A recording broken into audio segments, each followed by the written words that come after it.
seluruhnya termasuk saya kan lagi ngomong nama saya kan, bahwa saya berbuat baik sama manusia itu sangat sulit, apalagi kalau sudah terlanjur berbuat buruk. Meminta maaf saja sangat sulit, dimaafkan juga sulit. Lebih mudah meminta maaf kepada Allah. Kalau kepada Allah itu kita tobatan nasuha, istighfar, Allah langsung mengampuni dosa kita, kan gitu.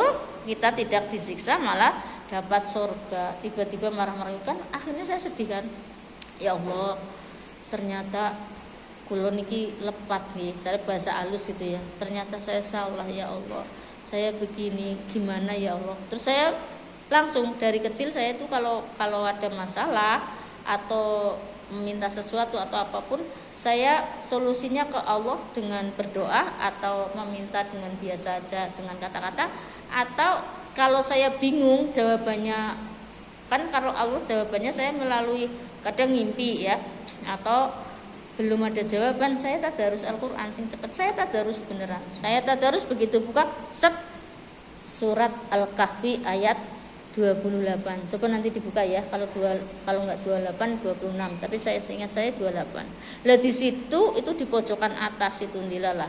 Saya baca ada tulisannya gimana? Wasbir ya, wasbir nafsaka. Titik terus belakangnya furuto, itu ingatnya yang paling ujung. Jadi saya ingat apa?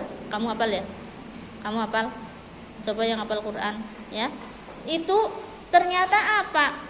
Ayat itu menjelaskan bahwa bersabarlah engkau pada dirimu sendiri. Maksudnya saya disuruh sabar ya, karena mereka sesungguhnya orang-orang yang sudah sangat jauh dari kebenaran. Terus saya langsung lega, alhamdulillah ya Allah. Berarti utuh aku sing salah cara tausiah mau itu asanae.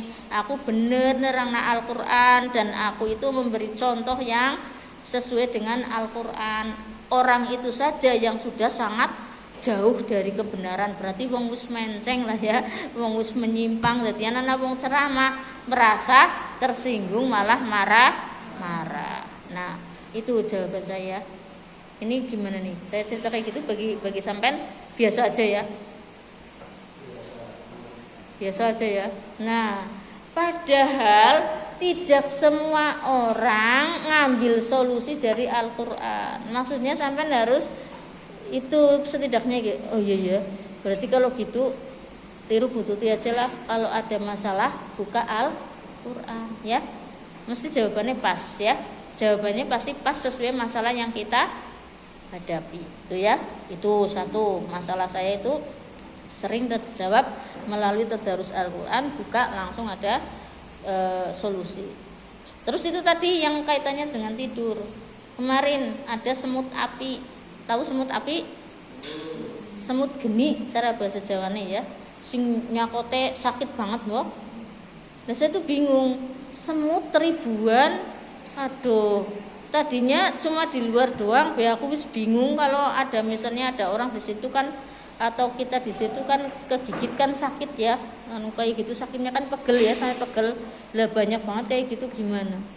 Tadinya terdoain tok hilang tuh semutnya ya, pergi gitu. Lah lama-lama kok malah masuk dalam rumah tambah banyak, terdoain ora pergi. Akhirnya aku sedih gini. Ya Allah, niki semut saking pundi ya Allah. Niki nopo karena santet, karena kabarnya itu di tempat saya ada yang pesugihan ya, dan ada yang suka nyanteti saya itu ya, dan itu bukan kabar, memang beneran ya. Nah, jadi apakah ini dari santet ya kan gitu ya. Terus apakah ini dari semut biasa yang masuk ke rumah ini kok didoain nggak pergi, padahal kemarin juga didoain dengan mudahnya pergi. Terus kalau tidak sama doa, terus sama apa ya Allah saya mengusirnya gitu. Tapi pakai bahasa halus ya, karena ini di YouTube jadi pakai bahasa Indonesia. Itu akhirnya apa? Saya kan capek ya tadi habis bersih rumah. Terus saya gini, ya tidurnya udah temenanan itu berapa menit ini terus meleleh langsung bima kasabat aidinas. Gitu tiba-tiba di dalam tidur saya, Lah sekarang saya bangun, oh ini ada dua yang saya analisa, yaitu bahwa semut itu memang dari perbuatan manusia yang mengirimkan ke rumah saya. Satu itu ya. Dua, tapi menghilangkannya menghilangkannya dengan cara itu tadi apa? Usaha, ya usaha, jangan cuma doa, ada usahanya. Nah, akhirnya saya bilang ke suami saya, "Ge, aku mingki dong liep kayak jere bima kasabat aidina gitu ya." Jadi sampean lah tolong nek bisa mageri umai dipageri kon aja dileboni semut. Terus suami saya ambil itu apa? Oli sama bensin dicampur. Ya sekali tak pageri gitu. Terus di itu oli sama bensin enggak masuk lagi. Itu sebagai contoh. Tapi ya saya yakin kalau suami saya kan orang alim yang syar'i ya, yang fikih, ilmu fikih. Kalau saya yang ilmu hakikat ya. Jadi ma'rifatullah ya tasawuf. Makanya saya pakainya batin ya. Kalau suami saya pakainya itu dohir. Nah, tapi saya yakin mesti udu oli itu karo bensin mesti itu juga didoain ya. Ya bahkan ternyata sekarang itu enggak penting ya bendanya apa. Yang penting adalah doanya. Bendanya hanya untuk tawasul atau sarana ya. Lah, kemarin saya gitu tiba-tiba seluruh badan tuh sakit ya, meriang, enggak ngapa-ngapain. Nah, apa gitu. Jadi sekarang saya tuh gara-gara ada isyarah bahwa ada orang suka nyanteti saya dan keluarga. Jadi saya berpikir begitu, loh, orang apa sih gelar kabeh meriang nang apa ki? Terus saya enak aja, iya aku pengen lutis ya, begitu. Tapi lagi lutis itu lagi makan lutis, tiba-tiba timun tuh saya ngaburan pakai lutis. Nah, bismillah. Semoga mari dengan makan ini, mari pleng kayak sulapan. Lah, terus aku jadi berpikir, oh iya betul juga ya. Kayak dokter. Dokter itu kan obat wasilah, tetap yang menyembuhkan adalah Allah. Jadi wasilahnya apa saja. Jadi saya sekarang ngerti. Mbah saya dulu ya di Nusa Wungu terkenal banget tukang nambani orang.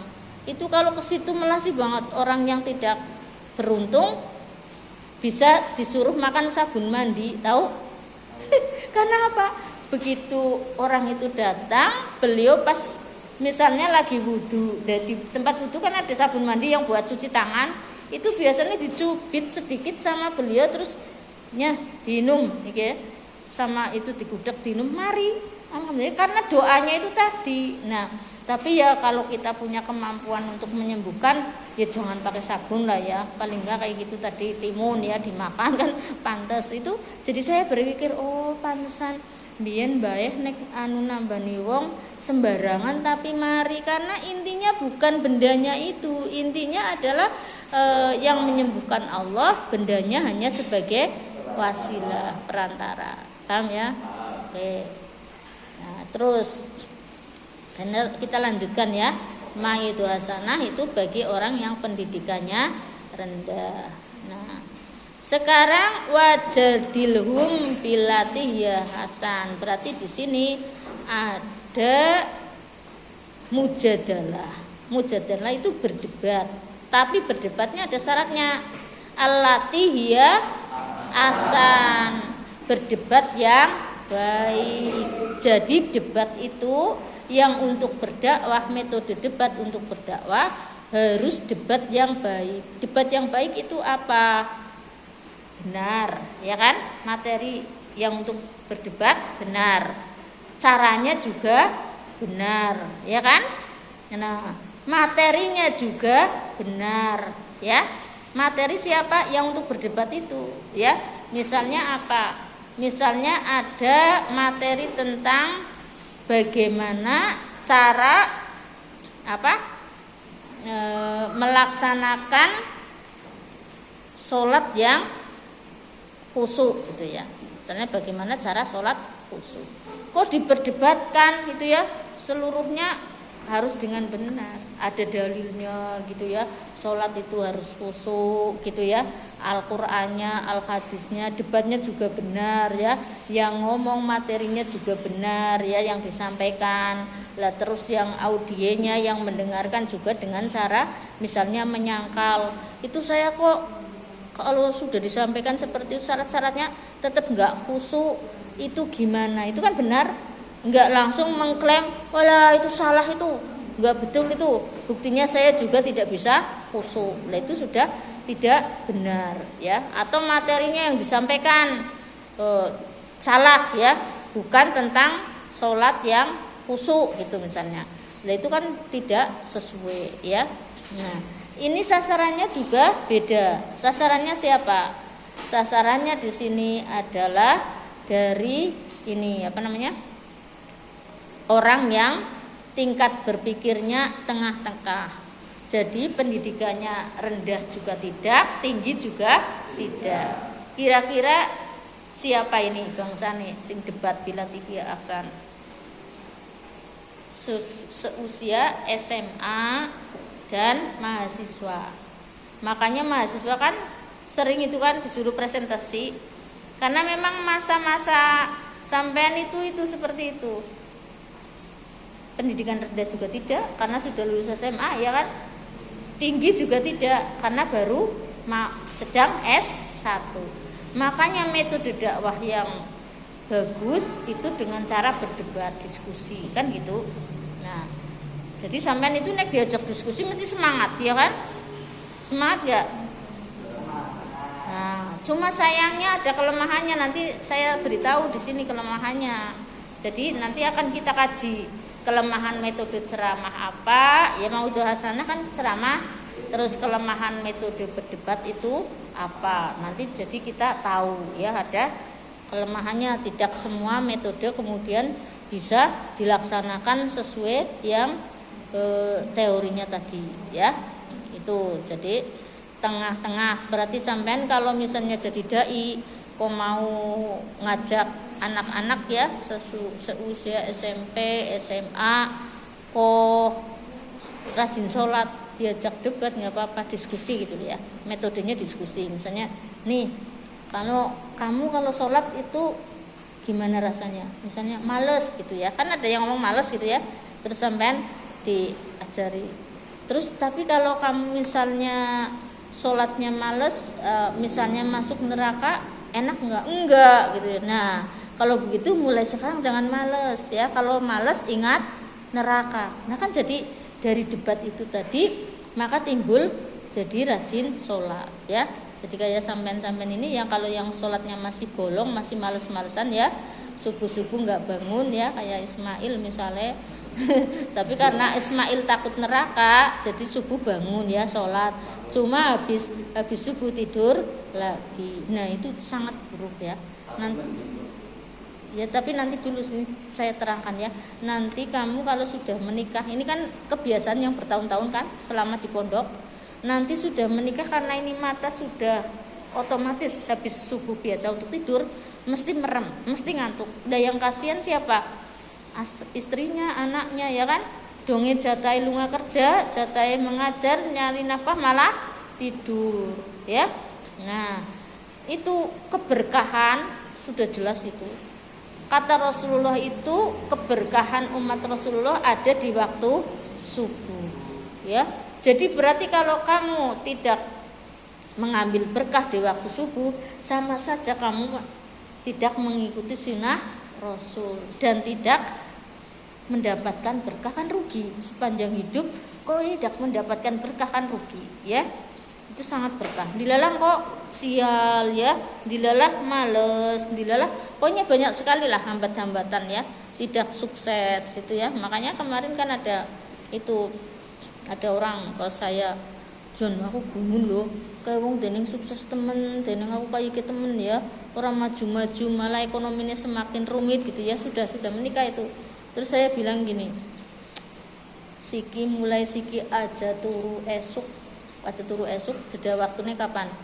Waktu subuh sampai jam 7 ya. Kan sedikit kan? Subuh sampai jam 7 dok kok. Habis itu boleh ya tidur. Misalnya sangat ngantuk ya. Kalau saya sih malah enggak lah, angel. Nah, caranya gimana? Kesibukan. Karena itu bahasa agamanya kan setan. Dilalah kalau waktu subuh mesti ngantuk ya. Males banget, pengen melek ya.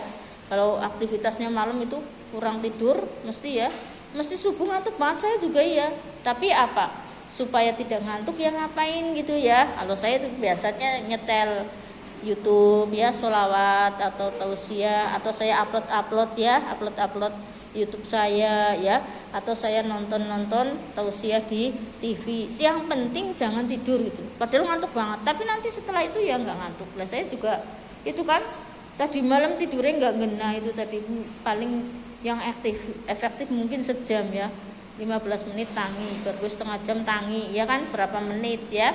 Setelah itu terus bebas, nggak tidur sampai sekarang kan. Nah, kalau sampean kok bisa tidur malamnya, tak kasih solusi. Tadi kan saya itu ya mau kasih solusi. Solusinya apa?